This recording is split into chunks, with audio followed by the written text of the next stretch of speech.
Salut et bienvenue dans cette nouvelle vidéo de la chaîne des Geeks des Chiffres. J'espère que vous allez bien. J'ai une patate d'enfer car je suis heureux de vous annoncer la sortie de notre parcours de formation en droit fiscal. Et à cette occasion, j'ai voulu vous offrir en exclusivité le premier cours de ce parcours où je vous donne 10 hacks pour exploser, exterminer, réussir, cartonner l'UE4 de droit fiscal du diplôme de DCG. Alors attention, bien sûr que c'est valable pour cette unité d'enseignement, mais c'est aussi valable pour toutes les autres en DCG, mais aussi pour les autres cursus que vous pouvez suivre. Ce sont des astuces vraiment axées sur le développement personnel et sur la manière d'apprendre.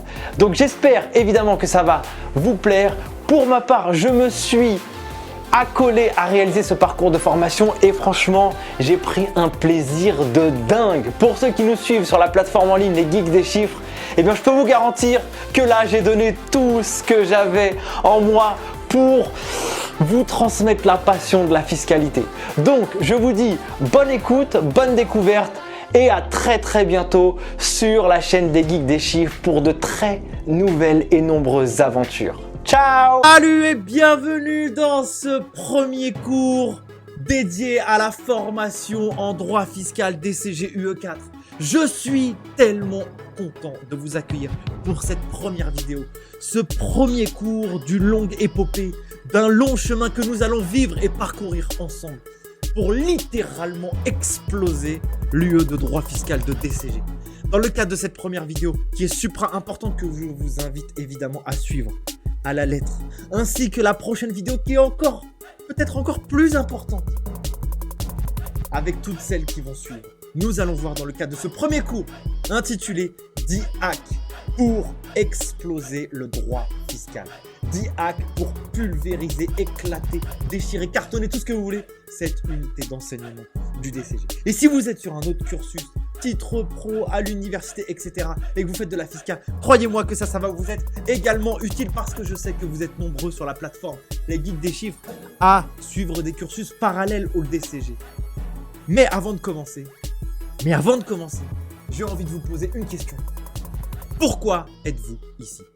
Pourquoi êtes-vous ici? Vous êtes ici, mes chers étudiants brillants du DCG. C'est pour obtenir des résultats conséquents.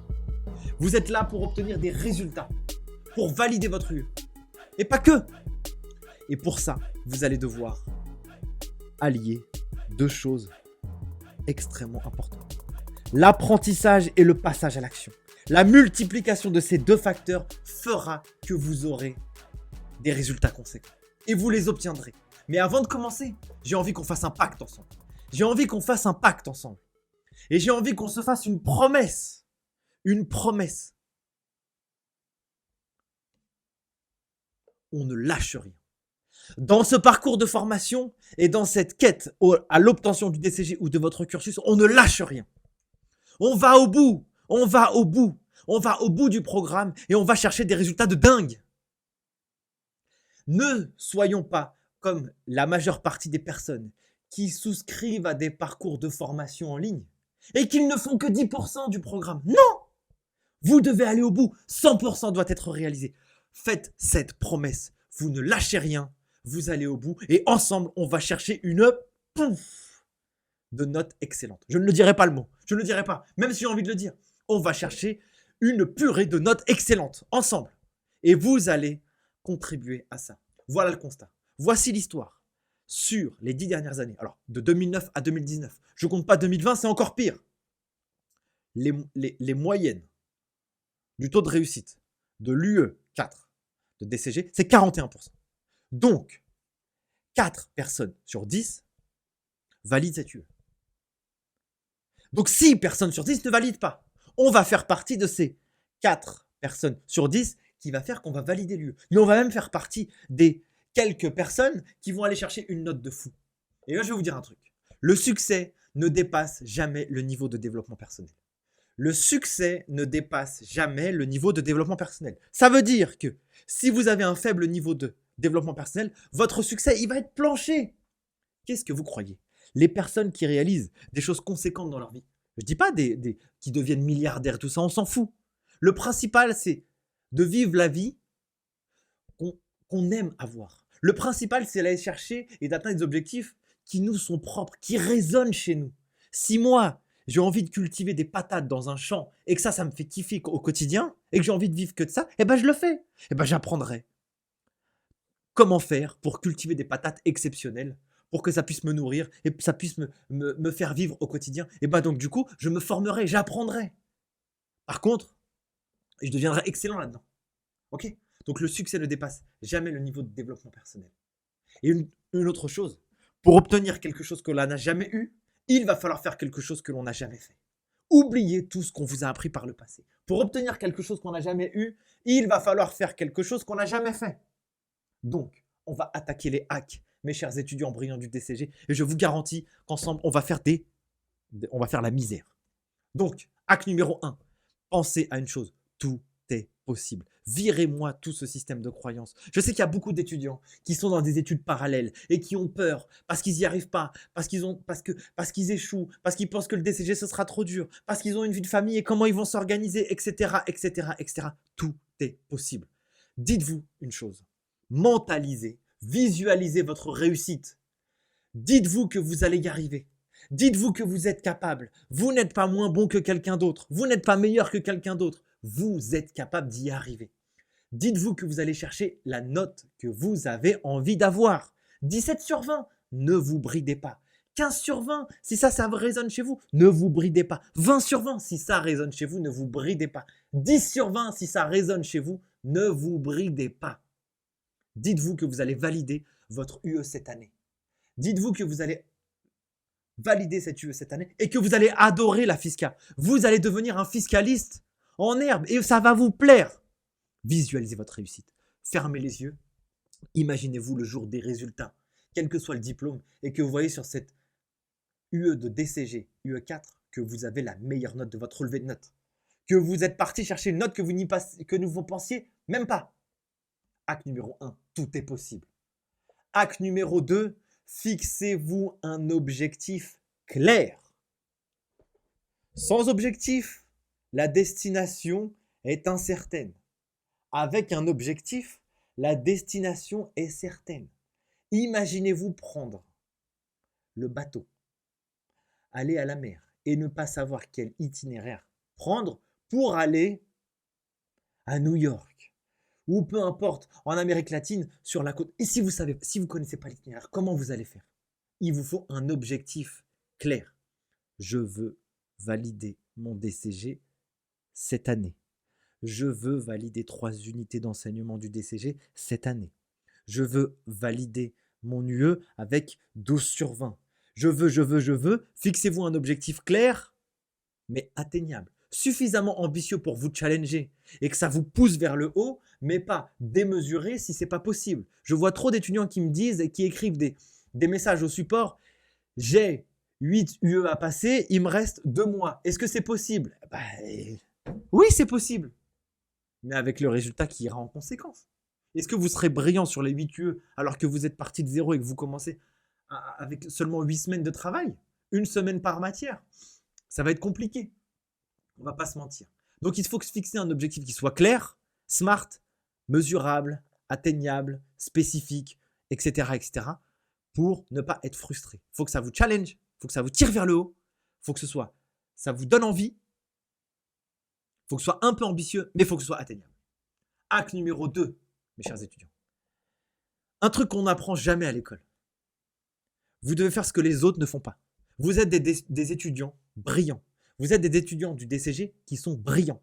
Donc, avant de commencer, vous allez activer toute la formation avant de démarrer. Activer la formation, ça veut dire quoi? Ça veut dire que vous soyez à l'école, à l'université, en candidat libre, tout seul, que vous soyez chez les geeks des chiffres ou pas, vous allez activer toute la formation et tout le contenu dont vous avez à disposition avant de démarrer. Je m'explique. Je prends un exemple concret.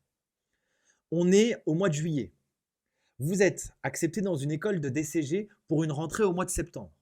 Qu'est-ce que vous allez faire pendant l'été? Ne croyez pas que vous allez passer vos vacances tranquilles sur la plage. Oui, vous allez le faire, pas de problème. Mais vous allez faire ce que les autres étudiants ne font pas.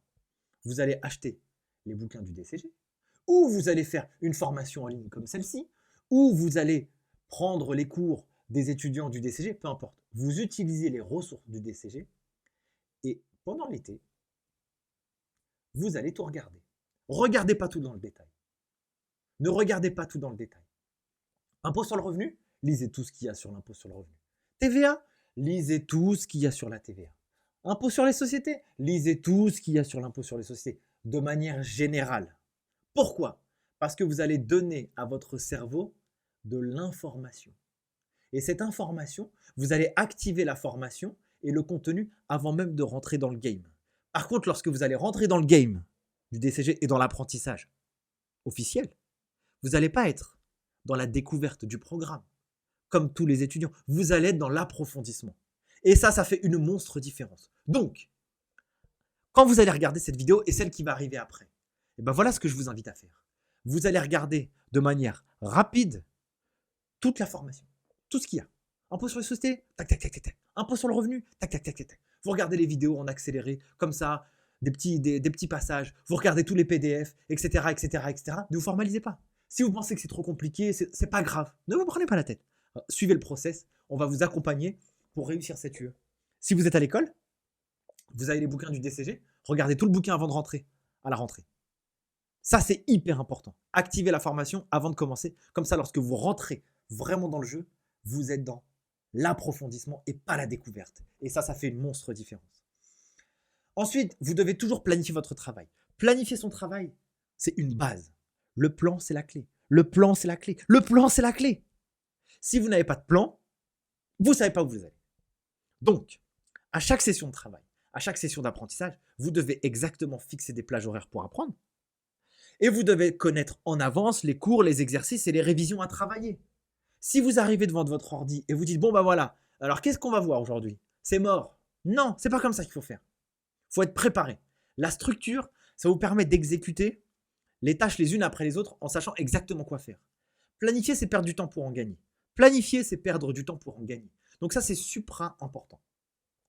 Au niveau de la fixation des plages horaires pour apprendre, je suis sûr et certain que la majeure partie des étudiants, vous allez commencer à réviser à 21h.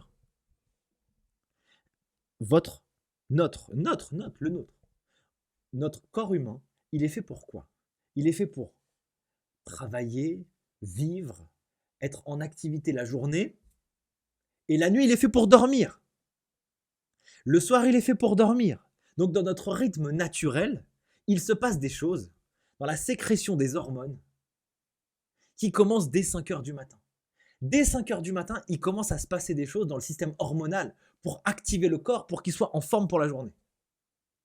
Et la nuit, à partir du soir, eh bien, il se passe quelque chose dans le système hormonal du corps pour dire au corps va dormir.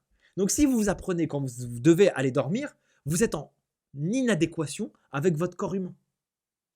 Donc, testez l'apprentissage le matin.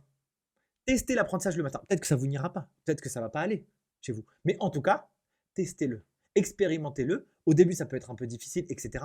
Surtout si vous êtes en candidat libre, vous travaillez la journée, vous avez des enfants, il faut s'en occuper le soir.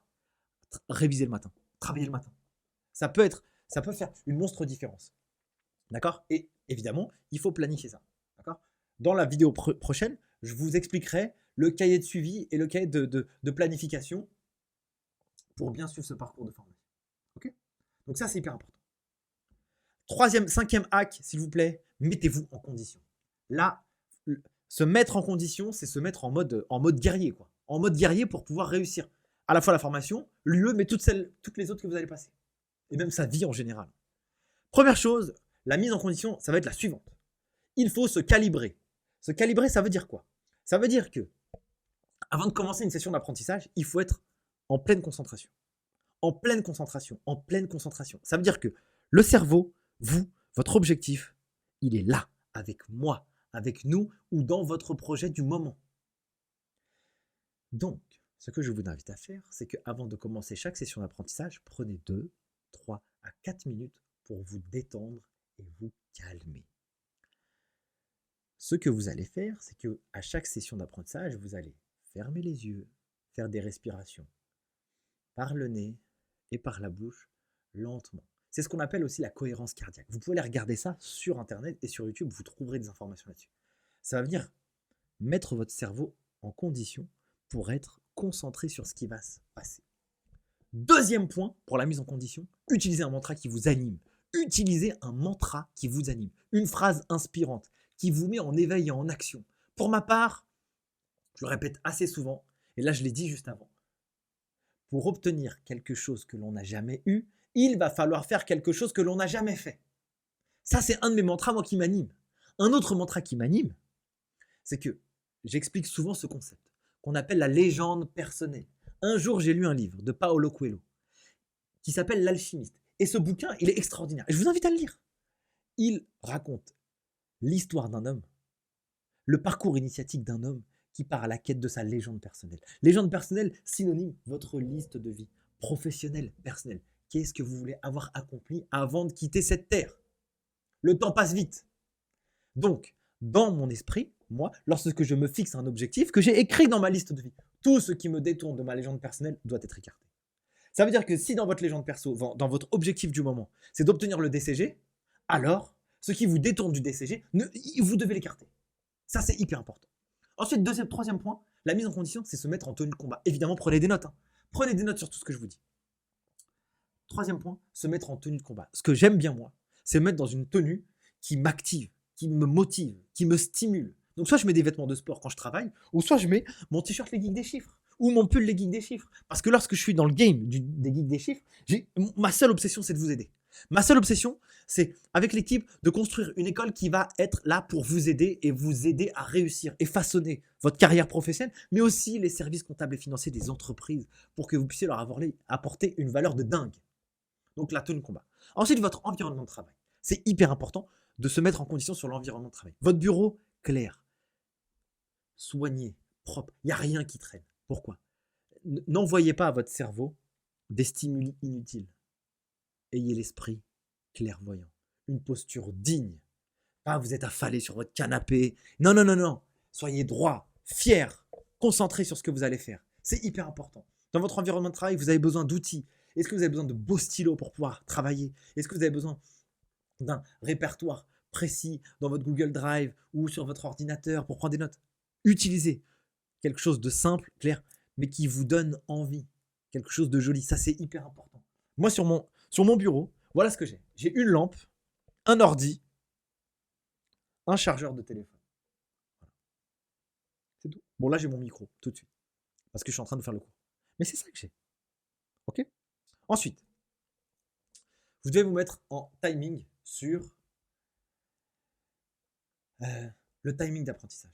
Vous devez absolument, dans votre timing d'apprentissage, votre temps d'apprentissage, le borner. Ça, c'est super important. C'est-à-dire que lorsque vous savez que vous allez rentrer en session d'apprentissage et que vous avez planifié à un moment donné, un moment pour travailler, c'est clair, 1 heure, pas plus. 2 heures, pas plus. Et pendant ce laps de temps, vous devez avoir zéro distraction. La terre ne va pas tomber. La terre ne va pas tomber, vous êtes dans votre DCG là, dans votre révision. Ça, c'est important.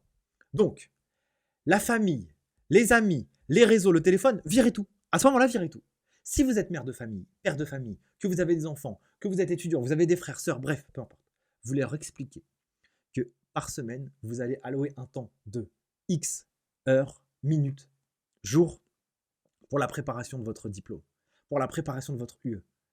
Vous devez leur expliquer en quoi c'est important pour vous et comment eux, ils pourront vous aider à atteindre votre objectif. Et pour qu'ils puissent vous aider à atteindre votre objectif, lorsque vous apprenez, ils vous laissent tranquille.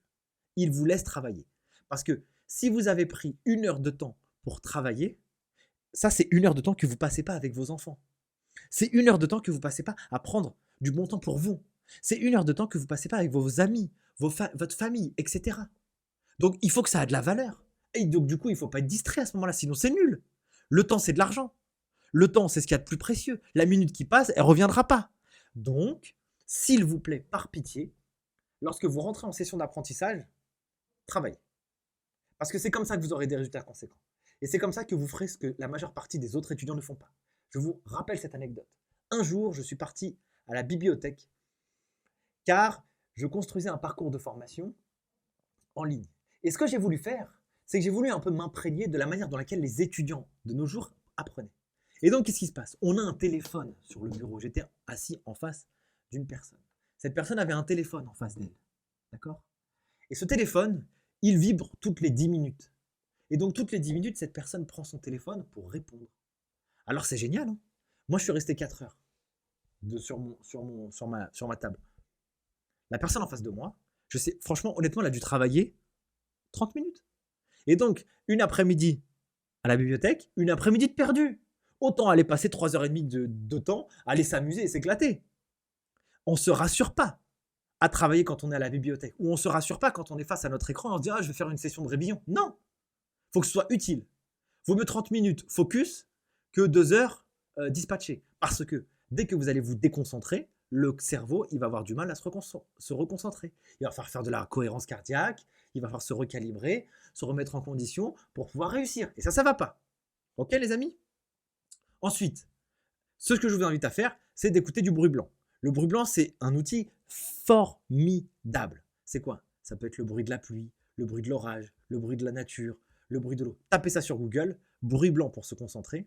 Sur YouTube, bruit blanc pour se concentrer, vous allez avoir des playlists qui sont extraordinaires. À la base, j'arrivais pas à travailler avec ça. Maintenant, c'est absolument difficile pour moi de ne pas travailler avec un bruit blanc. Ça me met dans ma bulle. Ça, c'est hyper important. Autre point, la méthode Pomodoro. Là, ici, méthode Pomodoro. Voilà ce que je vous invite à faire. Vous prenez un chronomètre, votre téléphone. Quand vous allez faire des sessions d'apprentissage, vous allez planifier votre session d'apprentissage de la manière suivante. Alors, en tout cas, c'est une méthode qui a fait ses preuves. Pourquoi? Parce qu'on dit que, de manière générale, le cerveau, il a une durée d'attention maximale de 25 minutes. Et en dessous de ça, eh bien, ça commence à descendre. Ce qui n'est pas toujours vrai, mais en tout cas, de manière générale. Donc, après 25 minutes d'attention, la concentration, l'attention commence à diminuer. Donc, pour hacker ça, ce que vous allez faire, c'est que vous allez mettre votre chronomètre 25 minutes. Vous allez travailler sur une seule et unique tâche, monotâche. Vous allez faire ce que vous avez à faire, apprendre un cours, faire un cas pratique, réviser, etc. pendant 25 minutes. Et au bout de 25 minutes, boum, vous arrêtez. Et vous prenez une pause entre 2, 3, 4, 5 minutes. 2, 3, 4, 5 minutes. Et vous faites une vraie pause. Hein. Commencez pas à regarder votre écran. L'écran, ça bousille la tête. Vous êtes déjà sur une formation en ligne, donc vous êtes déjà sur l'écran. Donc ça fatigue déjà. Donc si vous prenez votre ordi, vous allez regarder les réseaux, les mails, etc. Non. Levez-vous, marchez, buvez de l'eau, je sais pas quoi. Et après les 2, 3, 4, 5 minutes, boum, vous repartez pour une session de Pomodoro. Et moi, je me rappelle, quand j'avais mis en place cet outil pour travailler, eh bien, j'ai l'impression que c'est une course contre la montre. Je suis en combat contre moi-même. J'ai envie absolument de gagner la course. Après, c'est ma mentalité. C'est peut-être pas forcément la vôtre, tout dépend. Mais en tout cas, pendant ces 25 minutes, je joue l'histoire. Ok les amis? Troisième point, se mettre en condition, respecter votre corps. Mangez bien, faites du sport, dormez correctement. Ça, je ne vais pas vous faire un pitch là-dessus sur l'équilibrage de votre vie, mais en tout cas, ça, c'est hyper important. On le sait tous, on ne le fait pas, mais ça fait une monstre différence. En tout cas, moi, je l'ai expérimenté. J'ai expérimenté. Quand j'ai une hygiène de vie top, il se passe des choses. Quand j'ai une hygiène un peu éclatée, la concentration, elle est minimum, on procrastine, etc. Donc, c'est pas idéal. Acte numéro 6. Utiliser la boucle de l'apprentissage. Ça, pour moi, c'est un outil que les étudiants ne font pas. Vous êtes un étudiant brillant du DCG. Acte numéro 6. Utiliser la boucle de l'apprentissage. Qu'est-ce que c'est ça? La boucle de l'apprentissage, c'est ce que j'appelle la chose suivante. Vous allez apprendre, œuvrer et transmettre. Apprendre, œuvrer et transmettre. Apprendre, œuvrer et transmettre. Purée, qu'est-ce que ça, c'est important. Je vous explique. Il y a ce qu'on appelle la pyramide de l'apprentissage. C'est ce qu'on appelle la pyramide d'Edgar Dale, je crois. C'est lui qui a fait ça. Et en fait, voilà ce qu'on dit. Vous allez retenir. Donc, dans l'apprentissage, il y a une partie où vous êtes passif et une partie où vous êtes actif. Donc, vous allez retenir les informations. Vous allez uniquement retenir 5% des choses que vous allez lire. D'accord? Vous allez retenir seulement 25% des choses que vous allez voir. Donc, si vous faites que la formation, là, 20% de ce que vous allez voir et que vous faites rien à côté, ça va partir. En fait, l'idée, c'est la suivante, c'est que quand vous allez regarder une démonstration, quand vous allez discuter avec quelqu'un, quand vous allez pratiquer et quand vous allez transmettre, la transmission, c'est le Graal, c'est la chose suprême lorsque vous êtes dans l'apprentissage. Et donc, pourquoi je vous dis qu'il faut apprendre, œuvrer et transmettre? Parce que c'est ça qui va faire que les informations vont rester gravées dans votre mémoire à long terme. Et ça, c'est supra important. Ça, c'est supra important et je vais vous l'expliquer juste après dans le hack suivant. Donc, vous apprenez les choses dans le cas de la formation, vous les pratiquez et vous les transmettez. Transmettre, c'est l'avoir appris 2 fois. Mettez-vous en prof, vous êtes dans l'activation la plus totale. Vous êtes genre vous êtes un ouf ou une ouf dans l'histoire de l'apprentissage. Parce que ce que vous apprenez, si vous le transmettez tout de suite à un copain, un camarade, votre père, votre mère, votre mari, vos enfants, etc. Peu importe, juste comme ça pour en parler. Là, vous êtes dans l'action. Et être dans l'action, c'est comme ça que vous allez mobiliser les informations. Et ça, c'est ce que les autres étudiants ne font pas. Les autres étudiants font quoi? Ils recopient des livres pour faire des fiches de révision.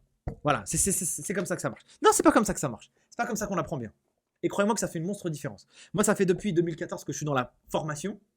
Et franchement, je vous dis quand même que j'ai un peu d'expérience là-dessus. Donc, faites-moi confiance, ça marche.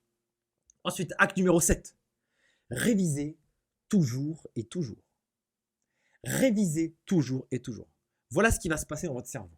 Ce que vous êtes en train de faire maintenant, là, tout de suite, ça remplit votre tête. Là, vous allez tout savoir. Demain, là, boum, la moitié, c'est parti. 2 tiers, c'est parti. Etc., etc. Plus le temps avance et plus vous allez oublier. Plus le temps avance et plus vous allez oublier. C'est pour ça que il faut réviser tout le temps, toujours et toujours, dans l'objectif de faire remonter la jauge à chaque fois de ce que vous avez appris. La jauge, elle doit toujours revenir là-haut, là-haut, là-haut, là-haut. Et ça, c'est la révision espacée qui va vous aider dans ça. C'est-à-dire que quand vous faites une planification de cours, quand vous planifiez votre travail, vous allez planifier par exemple le mercredi. Vous avez fait votre planification, vous allez faire le cours 1, l'exercice 1, et vous allez planifier la révision de ce que vous avez fait lundi. Parce que le fait de faire la révision de ce que vous avez fait lundi, ça a pour vocation de remonter la jauge. Et ça va aussi avoir pour vocation à graver ces informations dans la mémoire à long terme. Dans la mémoire à long terme. Parce que le cerveau, lui, il fait le ménage. Ce qu'il n'utilise pas, il le vire. Là, si je vous dis tout de suite, rappelez-vous un souvenir d'enfance qui vous a particulièrement plu lorsque vous étiez en vacances, d'été. Normalement, il devrait y avoir un truc qui revient. Je sais pas, ça peut être un gâteau, un parfum, un endroit, peu importe. Ça revient tout de suite. Gravé dans la mémoire à long terme. C'est ce que vous devez faire avec la Fisca. Gravé dans la mémoire à long terme. Ok, les amis? Donc, pour ça, vous pouvez utiliser des outils. Donc, vous faites comment dire, la planification. Donc, vous allez réviser ce que vous avez déjà vu par le passé. D'accord? Vous allez réviser. Vous allez revoir, par exemple, vos notes que vous aviez prises avant, etc., etc. Vous pouvez utiliser des outils comme Anki. Anki, c'est quoi? C'est un outil. Alors, franchement, il est moche. Je vous dis la vérité, il est moche. Mais il est d'une efficacité incroyable. Efficacité incroyable. L'objectif, c'est de faire des flashcards puissantes et intelligentes. Se souvenir des choses est devenu beaucoup plus facile. Voilà le principe de Anki. Vous allez créer des flashcards, vous allez avoir une application mobile ou ordinateur. Vous allez créer des flashcards. Exemple, quel est le taux de prélèvements sociaux sur la distribution de dividendes? Ça, c'est la question que vous avez écrite. Vous avez choisi les questions que vous souhaitez indiquer dans les flashcards. Et au dos de cette question, vous allez indiquer la réponse. Quel est le taux de prélèvements sociaux dans la distribution de dividendes? Quel est l'abattement sur le régime des microfonciers? Qu'est-ce que la TVA sur les débits? Ça, c'est la question. Et au dos de la carte, donc c'est une carte virtuelle, vous allez indiquer la réponse. Et donc, lorsque vous allez faire de la révision, qu'est-ce qui va se passer? Eh bien, vous allez prendre votre application mobile et vous êtes dans les transports, vous êtes dans une file d'attente et vous dites, ah tiens, si je révisais la Fisca, eh bien, qu'est-ce que vous allez faire? Lui, Anki, il va vous donner ces questions et vous allez y répondre dans votre tête. Et dans votre réponse, est-ce que votre réponse, elle est correcte? Est-ce qu'elle est partiellement correcte? Est-ce que c'est faux? Et donc, vous allez indiquer à Anki le résultat de votre réponse. Et en fonction du résultat de votre réponse, eh bien, il va vous renvoyer cette flashcard un peu plus tard lorsque vous allez faire une autre session de révision. Ça veut dire qu'en fait, vous révisez en jouant. C'est un quiz que vous faites avec vous-même. Et ça, c'est un outil de dingue. Les étudiants ne font pas ça. Les étudiants brillants font ça. Ensuite, Vous avez acte numéro 8, zéro excuse possible. S'il vous plaît. S'il vous plaît. J'ai pas assez de cas pratiques, j'ai pas compris, j'ai pas de temps, j'ai pas d'excuses. Franchement, arrêtez avec ça. Celui qui ne fait rien cherche des excuses, celui qui agit trouve des solutions. Celui qui ne fait rien cherche des excuses, celui qui agit trouve des solutions. S'il y a des choses qui ne vous vont pas, eh bien, essayez de trouver des solutions pour les améliorer, pour réussir. Ça, il n'y a pas de problème. Franchement, ça, c'est supra important. Hack numéro 9. Se raconter des histoires de dingue. Se raconter des histoires de dingue, se raconter des histoires loufoques pour apprendre les choses. Je vous montrerai des exemples dans le cadre de la formation, mais l'idée, c'est qu'on retient quand c'est farfelu. Vous voyez ce que je veux dire? Ça veut dire que si je suis en train de vous dire que un article de loi, par exemple, je sais pas, je prends un exemple comme ça qui me vient à la tête, sur la période d'essai, par exemple, en fonction, si vous êtes ouvrier, technicien, cadre, agent de maîtrise cadre, eh bien, vous avez des articles de loi, eh bien, il faudrait que vous puissiez vous raconter des histoires pour pouvoir savoir, vous rappeler quelle est la période d'essai précise en fonction des différentes catégories de personnes. Par exemple, vous pouvez imaginer un truc. Vous allez, je ne sais pas moi, dans un garage, et dans ce garage, vous avez un ouvrier, il fait 400 kilos. D'accord? Donc voilà, et donc cet ouvrier, donc vous lisez l'article, et vous allez imager l'article pour vous raconter une histoire. L'ouvrier fait 400 kilos. Et donc lui, cet ouvrier, il y a le patron il a un gros nez tout rouge avec des oreilles de lapin, d'accord, et vous le visualisez dans votre tête. Et donc lui, ce patron, eh ben, il a embauché l'ouvrier parce qu'il savait que sa période d'essai, elle était faible, d'accord, et que ça pouvait l'aider à tester rapidement l'ouvrier pour savoir s'il faisait bien l'affaire ou pas. Mais par contre, là, vous avez aussi les cadres. Les cadres, donc là, vous imaginez que dans le garage, vous avez un cadre avec un tableau, d'accord, un cadre avec un tableau, et c'est écrit en gros 4 mois, d'accord, 4 mois. Et en fait, le fait de se raconter des histoires loufoques, des histoires de dingue pour mémoriser les informations, ça a beaucoup plus de valeur que d'essayer d'apprendre par cœur des lignes. Parce que les lignes, c'est difficile pour le cerveau. Par contre, les histoires loufoques, ça, c'est quelque chose qui peut l'intéresser. Donc, je vous expliquerai, je vous montrerai des exemples dans le cadre de la formation. Mais ça, c'est des choses que seulement vous pouvez vous approprier. Seulement vous pouvez vous approprier les histoires que vous allez vous raconter pour retenir les informations. D'accord? Donc, hack numéro 10, dernier hack, hack numéro 10, être entouré des meilleurs. Nous sommes la moyenne des 5 personnes avec lesquelles nous passons le plus de temps. Nous sommes la moyenne des 5 personnes avec lesquelles nous passons le plus de temps. Si vous êtes avec des gens dégoûtés, vous serez dégoûté. Si vous êtes avec des gens qui se plaignent, vous allez vous plaindre. Si vous êtes avec des gens qui ne réussissent pas, vous n'allez pas réussir. Allez avec des gens qui plient le game, excusez-moi du terme. Restez avec des gens qui plient le game, qui sont dans un mindset, dans un état d'esprit qui vous tire vers le haut. Et si vous souhaitez aider ceux qui sont vers le bas, eh bien je vous donne une astuce extra.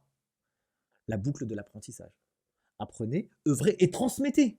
Transmettez-leur. Vous allez les tirer vers le haut et vous allez les aider. Et aider quelqu'un, ça fait plaisir, ça fait du bien, parce que c'est ça aussi la transmission du savoir.